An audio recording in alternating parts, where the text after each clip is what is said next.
What's up, audit fans? Welcome to Amanda Loves to Audit. And materiality was always a no-brainer, part of the audit. We would use net profit after tax or revenue.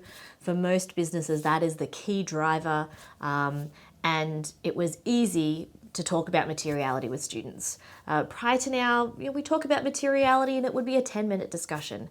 However, with the current global pandemic, the economic environment, materiality has certainly been turned on its head. And today I'm going to unpack some of the issues around materiality to help us understand what's happening in materiality in our current audit environment. Let's get into it.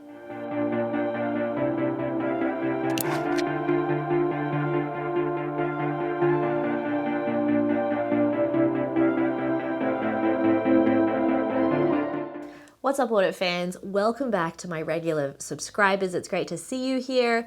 Hi to anybody who's new. My name is Amanda. I do love audit and I teach audit at a major Australian university where I teach to undergrads. And I love making videos for this channel to really help students come into the profession, learn about audit and how awesome it is, and build an awesome future career for yourself, because audit takes you all sorts of places.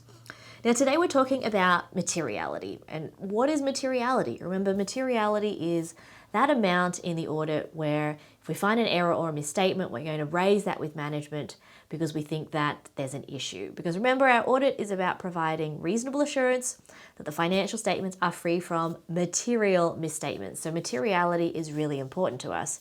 Anything lower than materiality, we're probably not going to think about, or we will evaluate, but on its own, it won't be a misstatement that we think management needs to make an adjustment for. Now, you can check out my other videos on the materiality standard, ISA, ASA 320, and really start to unpack what materiality is about in a lot of detail. But essentially, we need to pick a base.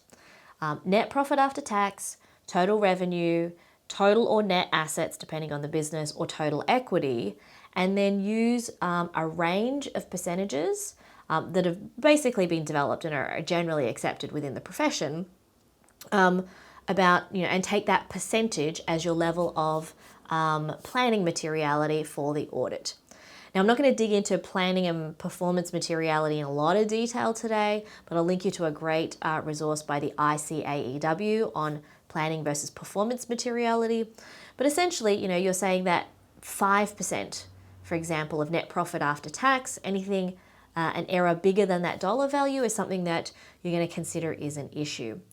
So the ranges differ also depending on the account. So the range for profit is often 5 to 10%.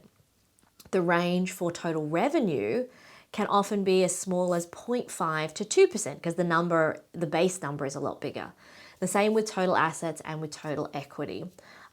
Quite often, your assets is bigger than your equity, so often that number is smaller as well. The percentage range is smaller. So you can see some examples here of what some of those ranges might be. And they're fairly established within our profession here.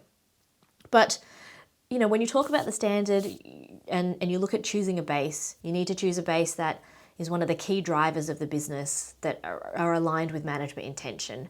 And then you need to look at the base and say, is it stable? So is it relevant to the business? And then is it stable? That's that second thing. And the thing that's thrown us all off amidst COVID-19 and amidst the pandemic is the fact of, is this a stable base? Because no base right now is stable. They are all over the place. Companies that have been gangbuster profit makers for years are suddenly posting huge losses, and Qantas is one of our examples where great company in terms of profits and assets, etc., but the decline in international air travel, closed borders, all the rest of it has seen a significant impact on that business to the fact that they've got a huge loss. So while net profit after tax might be relevant, a lot of companies are making a loss. When you're making a loss, you can't use net profit after tax as a driver. So then you move to revenue, and that's usually the second step here. And when it comes to revenue, it's great, it's hugely relevant, but it's not stable. We've seen, unless you're JB Hi-Fi, Officeworks, a few companies that are doing really well, a lot of companies are seeing revenue really decline. Lend-Lease, for example, the commercial landlord for shopping centers, etc. So what's become really interesting is that while revenue used to be our no-brainer second choice, the question now is revenue stable? It's still relevant, but it's not stable.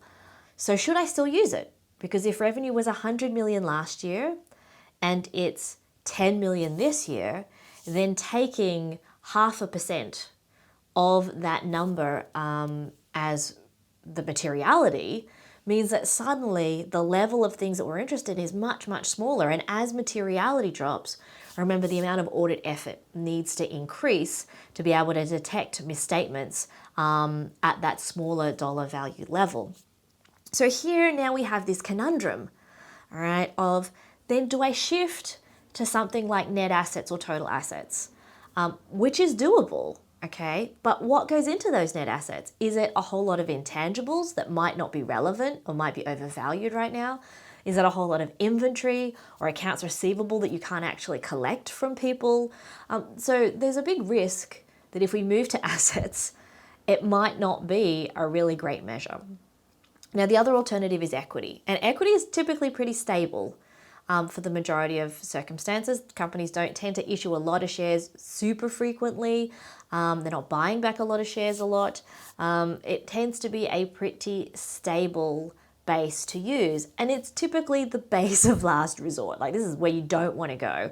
And I talked with a lot of auditors in preparation and the research for this video, most of whom didn't want me to name them, but one of them is Deborah Lau. So if you've done the CA audit module, you'll know Deb. And the issue also with equity is that if companies are experiencing financial distress, the thing that they're going to be trying to do right now is potentially raise capital through additional share offerings. So again, it might not also be the most stable base. It's definitely not the most relevant. So what do we do in this situation where we're pretty much stuck and nothing is stable?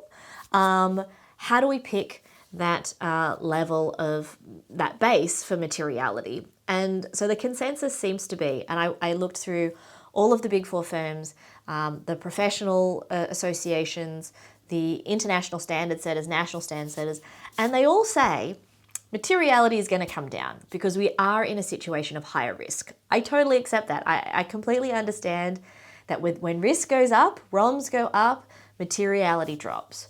But none of that documentation talks about what are we going to use as the base for calculating materiality. It just talks about how that number is going to decrease. And so in talking with a lot of people that I know in the industry, the consensus is profit if they're making it, even though it's not stable, or revenue. Most people aren't keen on going to total or net assets, or definitely, we're trying not to touch equity because these firms are still being driven by revenue. They still need to make revenue, generate revenue to be able to generate cash. Remember, profit doesn't equal cash, so we're looking at operating cash flow, free cash flow for those firms. So revenue is still going to be an important driver. It's still, critical to the business, but it's not stable. And we're going to have to sacrifice, stability of the base for relevance in these current times, I think. And this is one that, if you're a new auditor coming into the area or you're studying auditing, you got all these questions that, never were questions before when we didn't have these sorts of issues. So then that raises some questions. Remember before I said, if you had $100 million worth of revenue and now you've got $10 million worth, then if you use the percentage of 0.5%, then your materiality is really going to drop. And that means extra audit effort. And that raises a flow-on effect. If you've got extra audit effort, who's going to pay for it? Now, if you fixed your audit contract with your client, that's tough. You're going to have to wear the extra cost. You're going to have to make a loss potentially on the audit because of that. If you haven't agreed the price of the audit, or there is a caveat in your engagement letter that allows you to increase the cost because of the change in risk, then you do have the ability to increase the price of your audit. But what is the client going to think about that? They're already under financial distress and financial pressure, unless you're JB Hi-Fi or one of these, Netflix or Afterpay, for example, one of these companies that's really booming. But for a lot of companies, this is going to be a really difficult question to figure out in terms of, well, okay, I do want to lower my materiality, but if I keep it at 0.5% of revenue, that's just going to drop materiality right down. And do I consider maybe going outside of the range? That's really dangerous. I think going outside of what we consider our normal ranges. Deb and I had a good chat about this. This is something that we don't think that we would recommend that people consider, just because when we're going to look at this in hindsight, it won't look great to have moved outside the range. You're better off keeping within the materiality ranges, the percentages that we've already established within the industry, and then considering performance materiality. So saying, okay, well, this account is much more risk than anything else. Let's drop the performance materiality there, but maybe we'll keep it closer to that planning level in other accounts. But with this is a once in a lifetime instance. We haven't seen, I guess, the business commentators have talked about how we haven't seen business decline and the issues around business in the GFC or in other financial shocks to the same extent that we're seeing now as a result of the pandemic. So we're going to have increased audit work, potential for increased audit fees, and will the clients be able to pay for that? I talked with another former colleague of mine who said, well, one of the ways that they might think about doing or analyzing this and trying to break it down is look at what is changing in the base. So, companies often have multiple revenue streams. Is it one revenue stream that is driving the decline in that overall value of that account? And could we perhaps proportionally adjust materiality to consider that? That was a really interesting idea and perspective of trying to do that. So, of course, if materiality ends up being quite low based on your base and you decide to set it higher, there's a lot less risk. There's a lot less room when companies are in a more depressed or a downward financial trajectory to be able to generate cash and generate profits. So potentially a very small issue might then tip the company into insolvency, put them into administration, and then the question will be, what did the auditor do? Why didn't the auditor pick this up? So if we don't set materiality low enough, there is also the risk that we increase our legal liability because we don't detect something. And there's a lot of discussions, there's been some articles about how fraud, for example, is much more likely to be detected in an economic downturn, in a recession, because there's nowhere to hide the bad behavior, because there's no real transactions to hide behind. And so that also needs to make us very careful at this point in time. Now, materiality is something we think about at the beginning of the audit.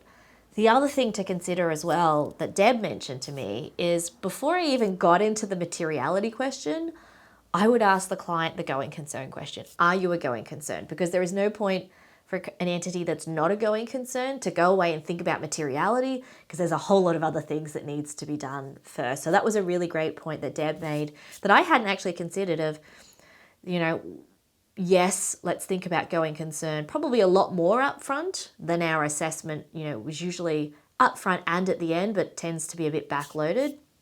Let's look at going concern a lot more closer to the beginning of the audit, when we're at that really early planning stage before we even think about materiality. That was also raised by a colleague of mine, someone I know, Graham in Adelaide, who owns a medium-sized practice, who said, I'm actually starting from the idea of clients are not a going concern and prove to me that you are going to be viable for the next 12 months. And that's their starting point. So that was really interesting there. So no easy answers here, really. Let's, net profit after tax, if you've got it, let's use that. If not, it's revenue, I think, is the consensus of where we're going. And that just means that materiality is going to be lower. And as a profession, we're just going to have to wear that. You have to make sure your clients are aware of that, which is going to mean more work. But the other side, if we don't do the work, is that if something goes wrong, we are totally going to be screwed over when it comes to the legal liability perspective. There's going to be a lot of risk there. and there's a greater risk that companies are going to go under in the current environment anyway. So I hope that this video has been useful in helping understand materiality in our current downturn in the economy. If you have any other questions or comments, I'd love to hear them. So please pop them in the comments below. As always, if you haven't already, consider subscribing. I hope everybody is staying safe and staying well. I know lots of students are getting ready for their ACCA exams coming up and other professional qualification exams coming up. So good luck to all of those students. Remember, you can always check out my study guide for lots more free resources. Thanks for watching. Stay safe, stay well, and I'll see you next time.